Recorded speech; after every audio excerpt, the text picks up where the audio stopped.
जो फ़ोन आप पिछले महीने खरीदने वाले थे, आज उसकी कीमत 3,000 रुपये से ज़्यादा बढ़ गई है। अगर आप एक नया लैपटॉप लेने का वेट कर रहे हो तो वेट करना छोड़ दो, क्योंकि प्राइसेस हर महीने यहाँ पर बढ़ता जा रहा है। ऐसा नहीं कि कुछ 20 यहाँ पे 30% बढ़ रहा है, कुछ जो प्राइस है यहाँ पर वो 45% तक बढ़ रहा है और साल के एंड तक और यहाँ पर बढ़ सकता है। और आपको पता है सबसे डरावनी बात क्या है? कोई आपको इसके बारे में बता नहीं रहा। मैं हूँ वेद सागर और अगले कुछ मिनटों में मैं एग्जैक्टली बताऊँगा कि ये क्यों हो रहा है, कौन से ब्रांड्स आपको सबसे ज़्यादा यहाँ पर लूट रहे हैं और आपको राइट नाउ क्या करना चाहिए इससे पहले कि बहुत देर हो जाए।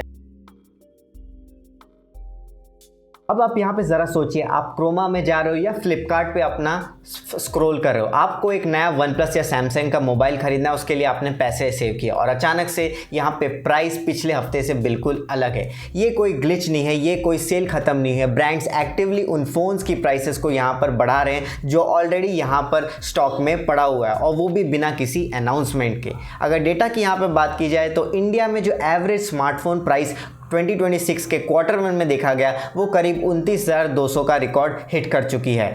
ऐसा पहले कभी नहीं हुआ। और लैपटॉप्स, एक मेन स्ट्रीम लैपटॉप जो एक साल पहले 50,000 का था वो अब यहाँ पे 65,000 से 70,000 को टच कर रहा है। तो ये हो क्यों रहा है? इस पूरी स्टोरी में एक ही विलेन है, वो गवर्नमेंट नहीं है, वो ब्रांड्स नहीं है, वो है AI मेमोरी क्राइसिस। ध्यान से सुनना, क्योंकि वो इन डॉट्स को कनेक्ट नहीं कर पा रहा। हर बार जब चैट जीपीटी आपके क्वेश्चन का आंसर देता है, जब भी गूगल जेमिनी एक इमेज को यहाँ पे जनरेट करता है, हर एक AI डेटा सेंटर को चलाने के लिए यहाँ पर massive amounts of memory chips चाहिए होती है। यहाँ पे मैं बात कर रहा हूँ रैम और स्टोरेज की। अब चलिए बात करते हैं एक इंटरेस्टिंग पॉइंट की। देखिए यहाँ पे इंटरेस्टिंग बात यह है कि जो रैम है ना आपके फ़ोन या लैपटॉप में यूज़ होता है, वो बस खाली 3 कंपनीज यहाँ पे बनाती है, सैमसंग, SK हाइनिक्स और माइक्रॉन। और इसमें सैमसंग और SK हाइनिक्स दोनों यहाँ पे साउथ कोरिया में है। ये 3 कंपनीज दुनिया की 90% DRM सप्लाई को यहाँ पर कंट्रोल करती है। और अभी जो बड़ी कंपनीज है जैसे गूगल हो गया, माइक्रोसॉफ्ट हो गया, मेटा हो गया, अमेजॉन हो गया, ऐसी कंपनीज यहाँ पर AI सर्वर बनाने के लिए इन चिप्स के प्रीमियम प्राइसेस पे कर रही है ताकि उन्हें हर चिप मिल सके, यानी कि सारी चिप्स वही लेना चाहते हैं। तो रिजल्ट क्या हुआ? आपके फ़ोन के लिए मार्केट में लगभग कुछ भी बचा ही नहीं। मेमोरी प्राइसेस बहुत तेज़ी से बढ़ रहे हैं। नथिंग के CEO जो काल पे हैं, उन्होंने खुद वार्न किया था 2026 के एंड तक मेमोरी मॉड्यूल्स की कॉस्ट 5 गुना यहाँ पर बढ़ सकती है। और एनालिस्ट ने यहाँ पर ये दावा किया है कि 2027 तक कोई नई और मीनिंगफुल सप्लाई मार्केट में नहीं आएगी। SK ग्रुप के जो चेयरमैन है उन्होंने कहा कि ये जो मेमोरी क्रंच है वो 2030 तक यहाँ पर चल सकता है। और अगर इतना काफ़ी नहीं था तो इंडियन रुपये डॉलर के मुकाबले अगर एक साल में देखा जाए तो यहाँ पे 10% के करीब गिर चुका है। हर सिंगल चिप, डिस्प्ले और कैमरा मॉड्यूल US डॉलर्स में प्राइस होता है। तो जब भी रुपए गिरता है आपके फ़ोन ऑटोमेटिकली महंगा हो जाता है। ऊपर से यहाँ पे 18% का GST भी लगा लो, तो मतलब आम आदमी के तरफ से पूरी तरह से यहाँ पे फंस चुका है और सारी चीज़ें यहाँ पर महंगी हो गई है। चलो अब रियल नंबर्स की बात करते हैं, क्योंकि ये हवा में बातें नहीं, ये आपका पैसा है। वन प्लस से स्टार्ट करते हैं। वन प्लस 15 लॉन्च हुआ था 72,999 में, धीरे से ये 77,999 हुआ और गेस करो उसकी प्राइस अभी क्या है? वो है करीब 85,999। यहाँ पे सीधा 13,000 का जंप हुआ था। अगर टॉप टीयर 16 GB रैम की लेनी है तो वो 79,999 से सीधा यहाँ पे 93,999 के आसपास पहुँच चुका है। इनका मिड रेंजर देख लो, one plus Nord CE 6 lite जो 20,999 के स्वीट स्पॉट पर लॉन्च हुआ था, उसकी प्राइस मल्टीपल टाइम्स हाइक हुई और करंट प्राइसिंग उसकी 25,999 आपको देने पड़ेंगे अगर आपको खरीदना है।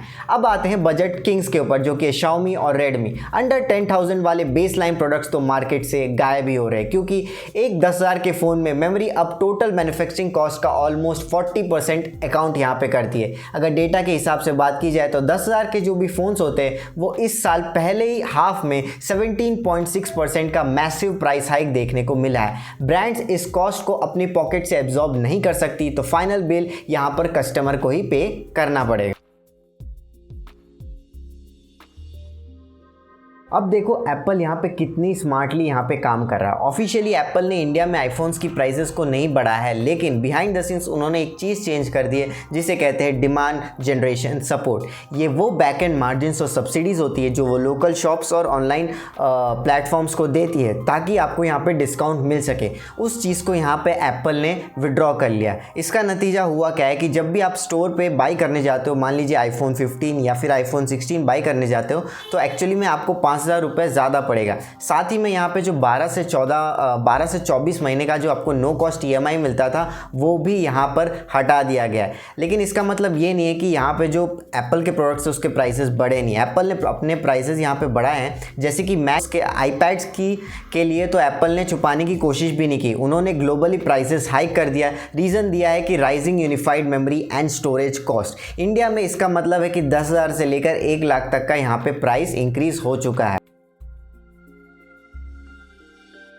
अगर आपको लगता है कि फ़ोन्स का बुरा हाल है तो लैपटॉप का सीन एक कंप्लीट नाइटमेयर बन चुका है। मेजर ब्रांड जैसे कि Asus, MSI और Gigabyte रैम कंपोनेंट्स की पैनिक बाइंग कर रहे हैं अपनी फैक्ट्रीज को चालू रखने के लिए।